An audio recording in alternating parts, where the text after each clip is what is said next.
नमस्कार दोस्तों।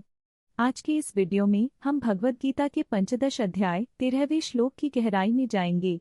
इस श्लोक में जीवन के मूल तत्व और आत्मा की अमरता के बारे में बात की गई है। अगर आपको हमारा कंटेंट पसंद आए तो कृपया लाइक करें और चैनल को सब्सक्राइब करें। चलिए इस अद्भुत श्लोक की शिक्षाओं को समझते हैं।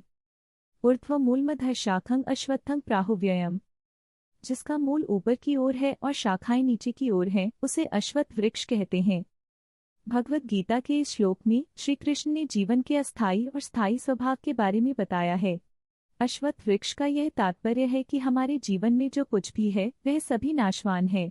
इसके मूल का ऊपर होना यह दर्शाता है कि हमारे कर्म और विचार हमें ऊपर उठाते हैं, जबकि इसके नीचे की शाखाएं हमें सांसारिक वस्तुओं से जोड़ती हैं।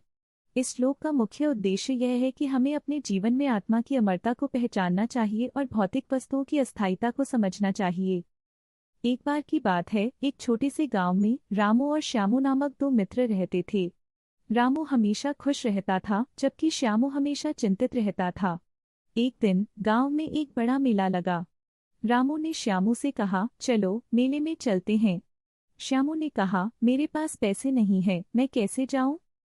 रामू मुस्कुराया और बोला, देखो श्यामू, यह जीवन भी एक मेले की तरह है। हमें इस जीवन की अस्थायी खुशियों का आनंद लेना चाहिए। श्यामू ने पूछा, लेकिन अगर मुझे कुछ नहीं मिलता तो? रामू ने कहा, देखो जैसे गीता में कहा गया है, जीवन का आधार ऊपर की ओर है।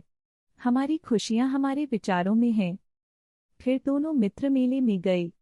रामू ने खेल में भाग लिया, मिठाइयाँ खाईं और नृत्य किया। श्यामू ने भी धीरे धीरे अपने विचारों को बदला और मस्ती करने लगा। अंत में श्यामू ने कहा, तुम सही थे रामू। जीवन की खुशियां हमारे भीतर हैं, हमें उन्हें खोजने की जरूरत है। रामू ने मुस्कुराते हुए कहा, यही तो गीता की शिक्षा है। हमें अपने भीतर की खुशियों को पहचानना चाहिए और भौतिक चीजों के पीछे भागने से बचना चाहिए। दोनों ने मिलकर जीवन की खुशियों का आनंद लिया और समझा कि जीवन की सच्ची खुशी आत्मा की अमरता में है। दोस्तों, इस कहानी से हमें यह सीखने को मिलता है कि असली खुशी हमारे भीतर है।